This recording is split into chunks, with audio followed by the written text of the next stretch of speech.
if you're the Packers, what do you feel right now on the season? You know, we talked about earlier, the Broncos, Yep. they're pumped, but the Packers, they're so talented. They're so young and they're so talented. I think this has to be a letdown. I think it has to be a letdown that, you know, they were seated where they were, that they finished the year with the, you know, I think, you know, it ends up being 3 losses in a row now. Obviously, you're always going to end the season in a loss unless you win the Super Bowl, but losing those last 2 late. And then for me, Jordan Love. And everything now is about stats and numbers. And, you know, his last 8 games, 10-1 interception, a touchdown to interception ratio. And you point to certain things. His passer rating was as high, if not a little bit higher than last year.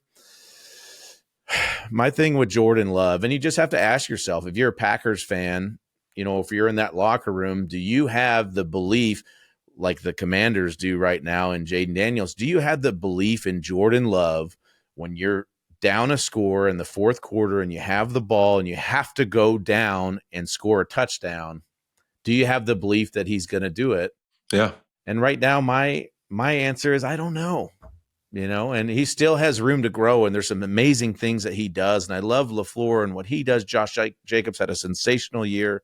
Their offensive line has played really well. They've got so many young, talented receivers, but that's still the question mark that I have coming out of this season with Jordan Love. I don't know. Sometimes yes, sometimes no, but it's not a definitive answer right now. And that's the path of this franchise is going to depend on him making that a definitive yes as they move forward. Yeah, and you kind of think of like this group of quarterbacks in this little era right now for him, right? In C.J. Stroud and Jayden Daniels, and like, what are some things you say first off about them, regardless of like how good you think they are too? I kind of feel like they just elevate the guys around them a little bit, and like, man, the team almost plays better just with who they are. And I just don't know if you feel that way with Jordan Love right now, or do you feel like, in my opinion, when I went into this Eagles-Packers game, the reason I thought the Eagles could win is if Jalen Hurts and Jordan Love both have a bad game, the Eagles could still win the game because they're just that much better. But the Packers need Jordan Love to play great to have a chance to win. And then for him to go in there and one of the first throws of the game was like, oh my God, I don't know what he saw on this ball, but it was an interception, but it definitely should have been.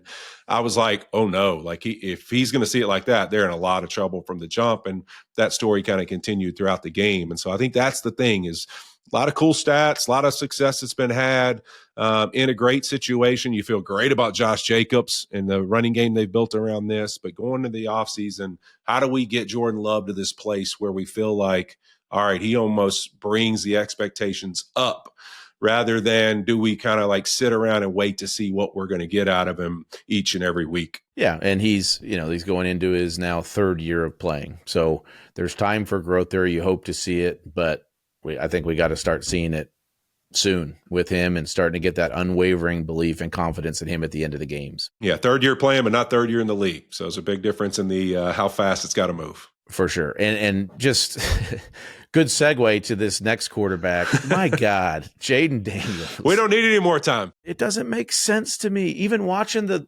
DC doink at the end of the game, he's watching that field goal go through the uprights and there's zero emotion.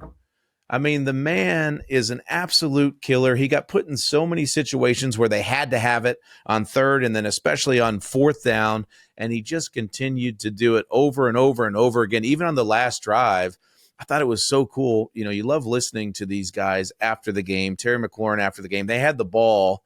I think it was 4+ minutes left, whatever it was, and they love the fact in the huddle they're sitting there smiling because they knew not just that they had the opportunity to win the game and close it out, but that they were going to drive the length of the field and win the game and close it out.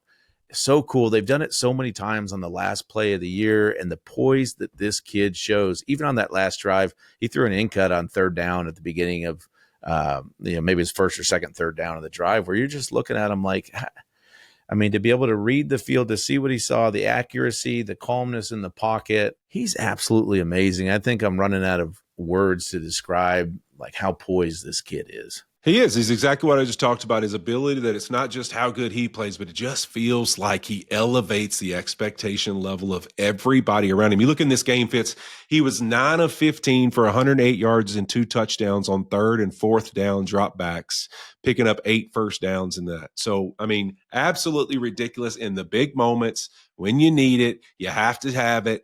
He was big. It also made me think about this. Can you imagine how in the world, as an LSU Tiger fan, we had Jayden Daniels, Malik Neighbors, and Brian Thomas Jr., and I don't think we won anything. Okay. Yeah, How is that possible? That's insane. I mean, think about it. The last trio they had, though, let's talk about the trio right before that one. Joe Burrow, Justin Jefferson, and Jamar Chase, right? And look at their success. Okay. Yeah.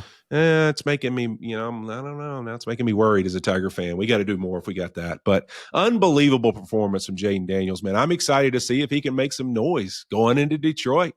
Let's see what happens. Oh, it's gonna be awesome.